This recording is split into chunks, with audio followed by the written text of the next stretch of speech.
Okay, so in this video we're going to cover the last test that we took on Chapter 1. I'm just going to go through all of the questions because there were none in particular that people tended to get wrong. I guess there was just a widespread of different incorrect answers on it. So starting with number 1, if you shift the graph of y equals f of x 3 units up and 2 units to the right, what is the graph you end up with? Okay, so you start with f of x. Then you want to move it 3 units up, so you add 3.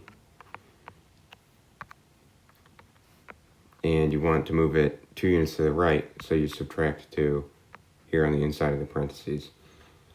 And that is B,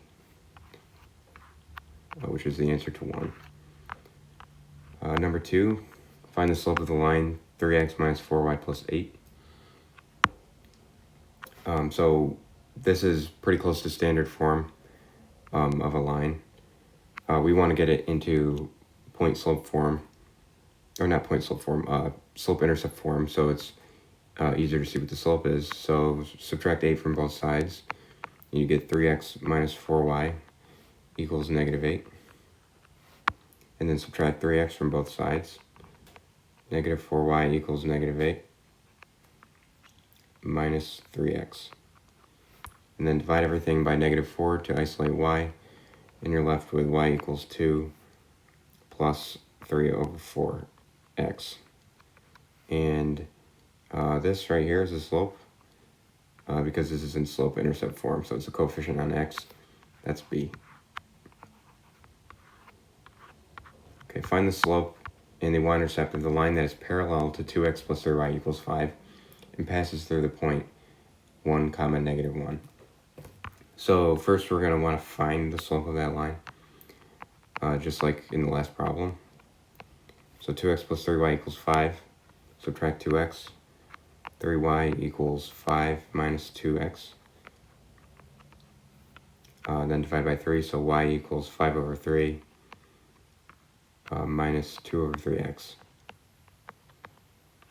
So right away we know it's not this one because that is slope equals 2 over 3, and it's not this one because the line is not vertical or horizontal.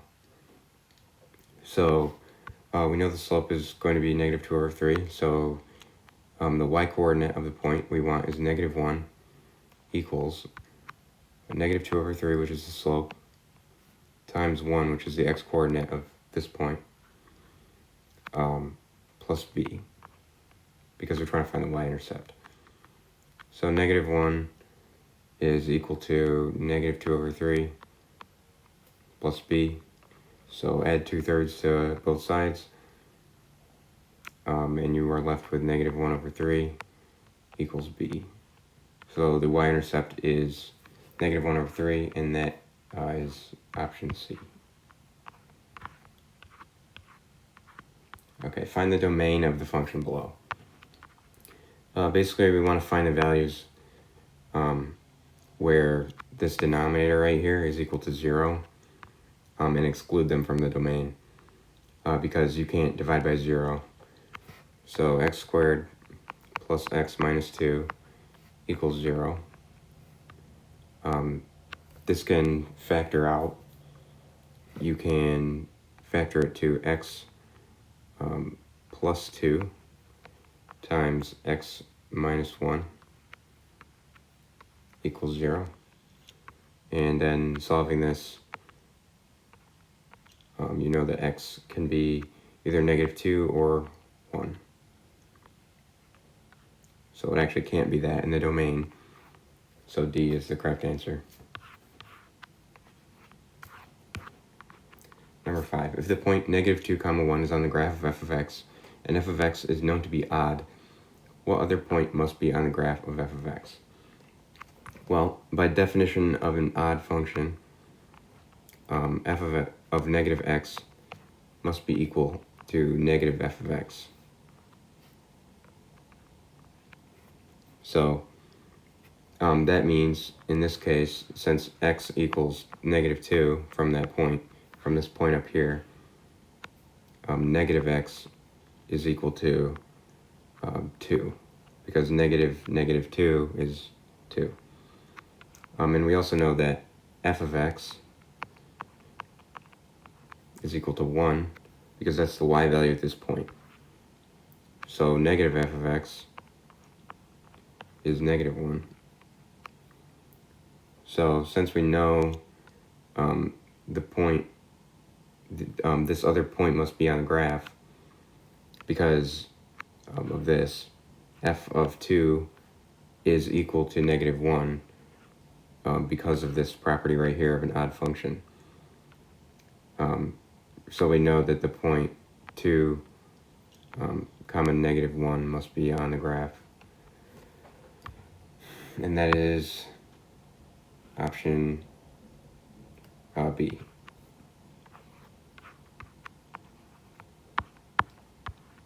Okay, find the value of f of 2 minus f of 0 if f of x equals this piecewise defined function. Okay, so we want to find f of 2, and because 2 is greater than or equal to 1 by this condition, we use this part of the piecewise function. So 2 squared minus 2 plus 1 is equal to 3. And then f of 0, since 0 is less than 1, we use this part of the function. So 2 minus 0 equals 2. And so 3 minus 2 is equal to 1. So number 6 is E.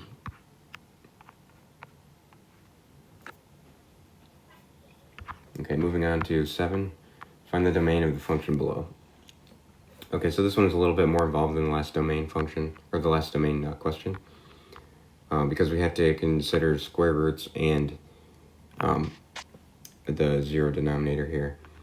We want to find the domain such that f of x will be both defined and a real number, meaning that anything under the radical, the square root sign, cannot be less than 0. So we know that x minus 1 from this radical right here has to be greater than 0, greater than or equal to 0. So x is greater than or equal to 1. So we know that x must be greater than or equal to 1 from that. And also this radical we have to consider. So 2 minus x must be greater than or equal to 1, or greater than or equal to 0, except it can't actually be equal to 0 because then you'd have a 0 denominator here. So you take away this equality. 2 minus x must be greater than 0. So 2 is greater than x. So now we know that 1 is less than equal to x is less than 2, which is C here because it has the closed interval on the left and the open interval on the right in the correct bounds. So 7 is C. Number 8. If f of x equals 1 over x plus 1 and g of x equals 1 over x minus 1, find f times g of x, the product, not the composition of functions. Okay, so in general, when you have a plus b times a minus b, that is equal to a squared minus b squared. So here we have 1 over x plus 1 times 1 over x minus 1. So this is in the form right here. So we know that this is just equal to 1 over x squared minus 1, because 1 is 1 squared. So that is going to be the answer to that, A. Because you just multiply the two functions together. Number 9. The graph of y equals x minus 4 squared plus 5 can be obtained by the transformation of g of x equals x squared. Which of the following transformations must be used? Okay, so we can, we know that from x squared, so from g of x, we know that this function right here is moved 4 units to the right because of this minus 4, and 5 units up. So we're not moving 5 units down. We are moving 5 units up, We're not moving 4 units down. We're not moving 4 units to the left, but we are moving 4 units to the right. So we're doing 2 and 5. It actually doesn't matter what order we do these in, so we can either do 5 then 2 or 2 then 5. But the only option with the combination of 2 and 5 is A. So the answer to number 9 is going to be A. Number 10. The vertex of the parabola f of x equals 2x squared minus 4x plus 7 is one of these options. So the x-coordinate of the parabola is negative b over 2a. And you'll actually see where this formula is derived from later in calculus when you find the vertex using derivative tests. So negative b over 2a in this case is negative 4 over 2 times a, so 4, which is equal to 1. So you know it's not D, it's not C, and it's not A. It's either B or E. So you can just plug it in, f of 1, because you want to find the y-coordinate of the vertex, is 2x squared, so 2, minus 4 times x, so 4, and then plus 7. 2 minus 4 is negative 2 plus 7 is 5. So the answer is E.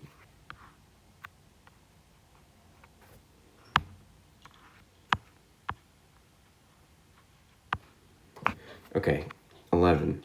If f of x equals 1 over x and g of x equals 1 minus 1 over x, find g composed with f of x. So it's asking for g of f of x, meaning we want to pass in f of x to g of x. So this is equal to 1 minus 1 over 1 over x, because you're composing g and f here. So 1 over x simplifies to x, so this is equal to 1 minus x, which is b.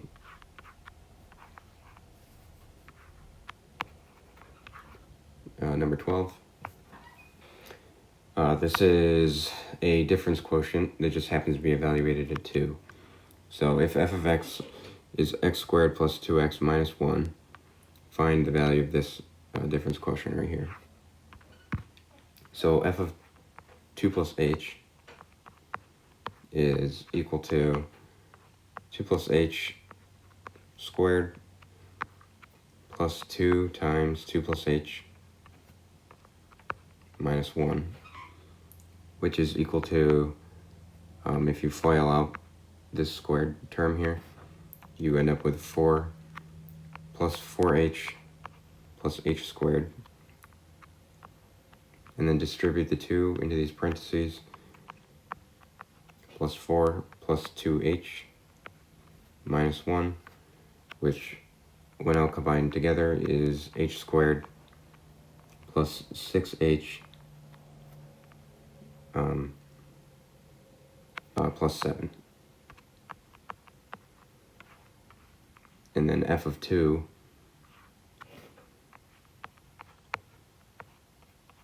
is equal to 2 squared, which is 4, plus 2x, which is also 4, minus 1, equal to 7. So this right here is equal to this right here minus this, which the 7's cancel out in the end. So it's just h squared plus 6h divided by h, which canceling out the h is h plus 6.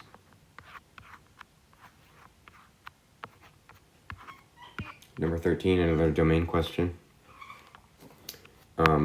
We know that this is just x under the radical on the top, so we know automatically that it has to be greater than or equal to 0. X has to be greater than or equal to 0. And because the denominator can't be 0, we need to find when it's 0, so we can exclude it from the domain. x minus 1 equals 0 means that x equals 1. So in this notation here that they're using in the question, we want it to be greater than 0, greater than or equal to 0, so that's right here. And it can't be 1, so there's an open bracket here. And this is the union symbol, meaning we join these two intervals together. And again, it can't be 1, and just you use the open interval symbol for infinity because you can't actually include it, it's not a number. So A is the answer to that. If f of x equals x squared plus x and g of x equals the square root of x minus 1, what is f composed of g with x? So this is another composition question. It's asking for f of g of x. That's what that notation means. This little dot here, or that circle, empty circle, that means composition. It is equal to g of x squared plus g of x, because you just replace x in the definition of f with g of x. So simplifying this, it's the square root of x minus 1 squared plus the square root of x minus 1, because that's g of x. Now this is equal to the absolute value of x minus 1 plus the square root of x minus 1, but that's not an option here, so the closest one you can really do is get rid of the absolute value symbol and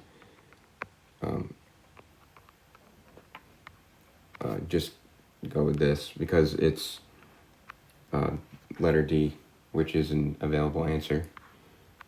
So 14 is D. Some values for the variables x and y are presented in the table below. If x and y are in a linear relationship, what is the value of y when x equals 9?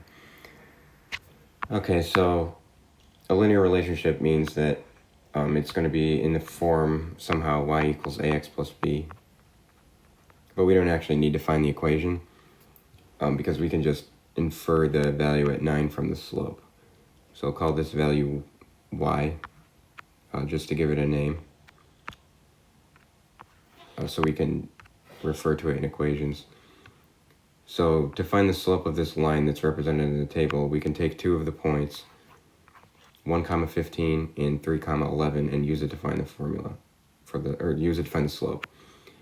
So 11 minus 15, change in y, divided by 3 minus 1, change in x, equals negative 4 divided by 2 equals negative 2. So the slope of this line is negative 2. And that means we can find we actually can find the equation of this line, I guess. So 15, just using this point, 1, 15, 15 equals negative 2 times 1 plus b.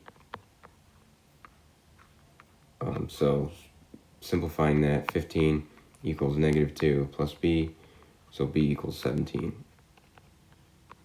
Which means that the equation for the line is y equals negative 2x plus 17.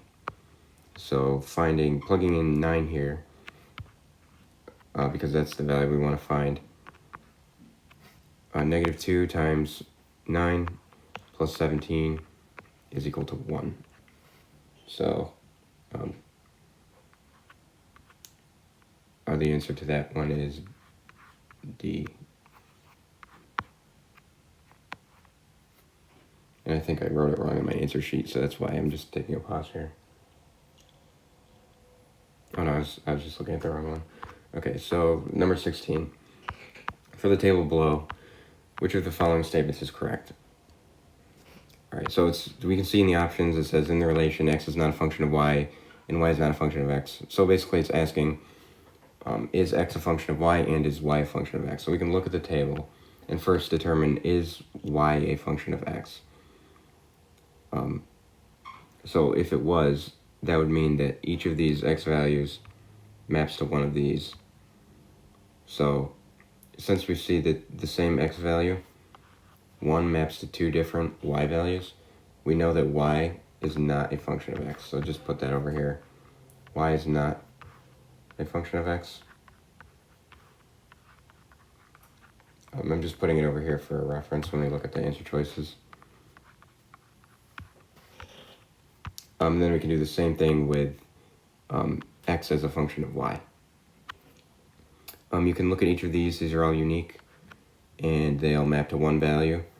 So that means that x is in fact a function of y. So x is a function of y. So which of these options matches up with it? It says in the relation x is a function of y, which is true, and y is not a function of x, which is true. So C. Okay, number 17. Let f be a function that gives the annual salary S in dollars for Mr. B with respect to the number of months he has been on the job. What would the function g of m equals f of m plus 2 represent? So, so let's just look at the options. Is it the salary of Mr. B after 2 months on the job? No, it's not. If you look at the definition of f, that would be, that would be f of 2. That's not f of m plus 2. $2 more than the salary of Mr. B when he has been on the job for m months. That would be f of m plus 2. The salary of Mr. B 2 months after he has been on the job for m months. This is the correct answer, C, because for every value of m, it will be shifted over by 2. So f of m plus 2, which is g of m, represents the salary of Mr. B 2 months after he's been on the job for m months. Okay, number 18. Write an equation to represent the function from the following table of values. Now we could do it the normal way and find the slope and then try to find the intercept. But if you just look at these values, -2 and -4, -1 maps to -2, 0 maps to 0, you can see the trend that you're just multiplying by 2. So that would be modeled by y equals 2x, which is B.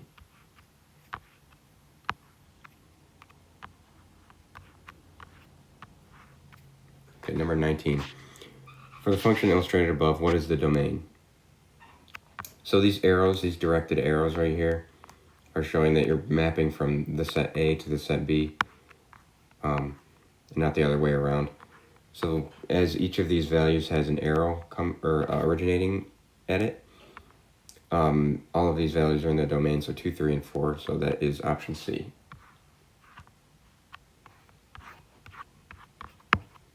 Number 20, it's the same two sets. Yeah, it's the same two sets. It's asking for the range this time. So you have to be careful not to give the answer as the codomain, because the codomain would obviously be the entire set B, which is this. This is not the correct answer. It wants the range. So you're looking for all the values that have an arrow pointed at it, because it means those values are mapped to by the function that is represented by these arrows. So that's 9 and 4, which is D.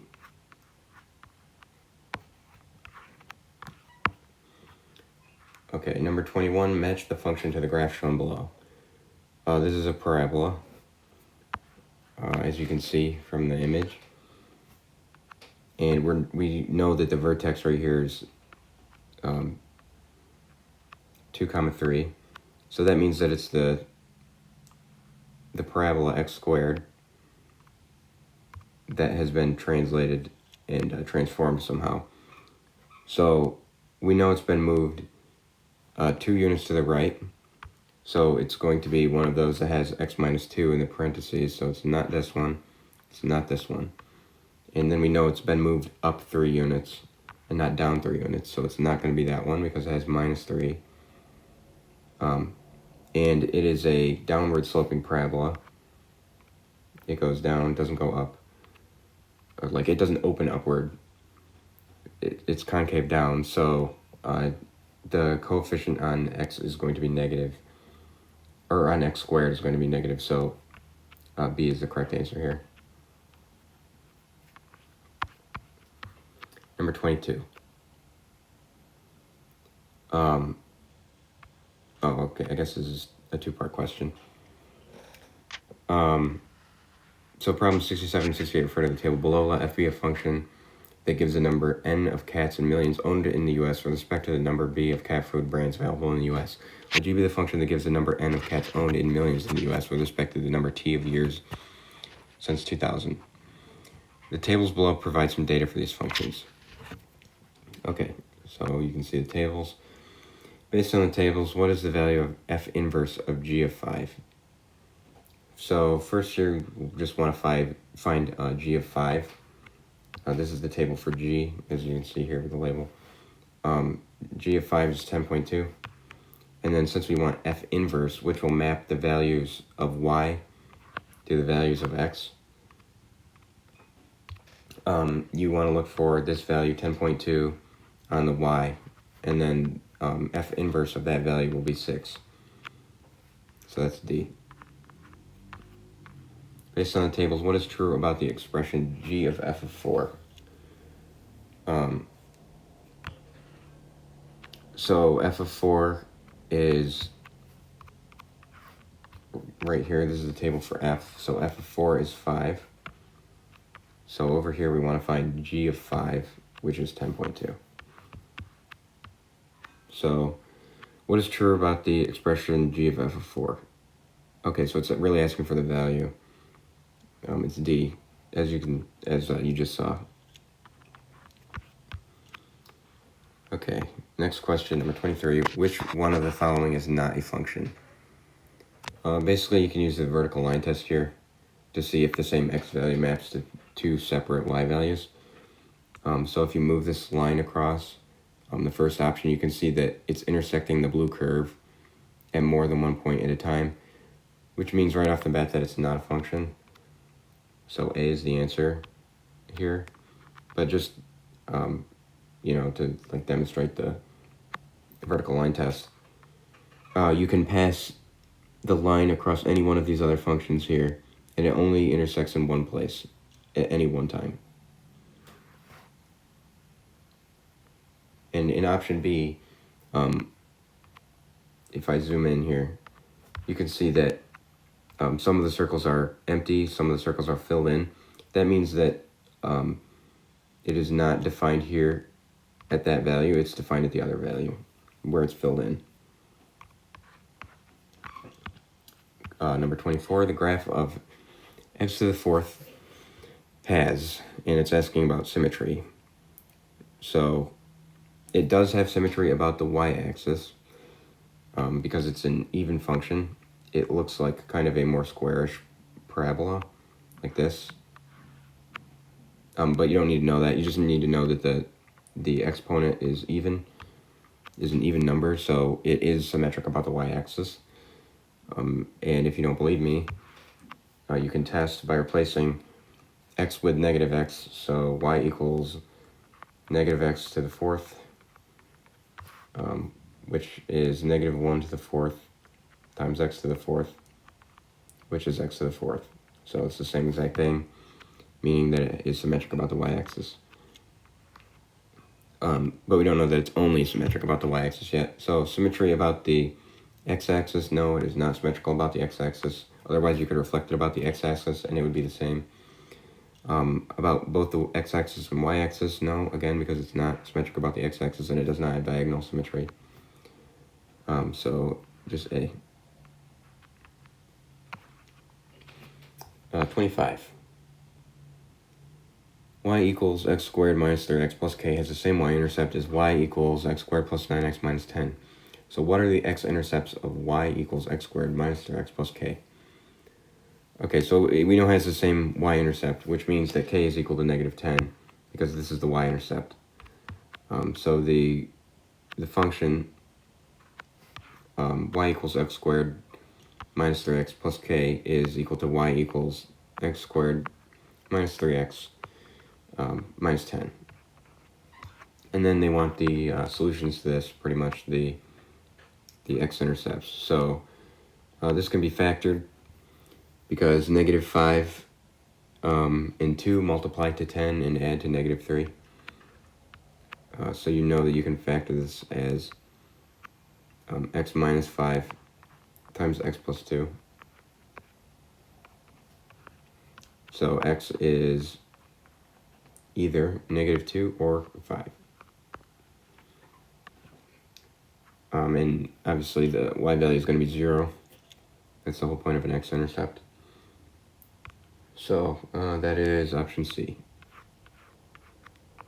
Negative 2 and 5. Number 26, this is the last question. Y equals x squared minus ax minus b has x-intercepts at negative 2, 0, and 3, 0. What is its y-intercept? So we've been given these solutions, and we want to recover basically the function because we want to know the coefficient of the x term and the x to the 0 term, or the 1's term. So if it has intercepts at negative 2, 0, that means that it has a factor of x plus 2. And if it has a solution at 3, 0, it has a factor of x minus 3. So if you FOIL this out, it's x squared minus 3x plus 2x minus 6. So right away we know that minus 6 is the only constant term, so D is the answer. D. And that's all. That was the last question, so I hope this is helpful. That's all.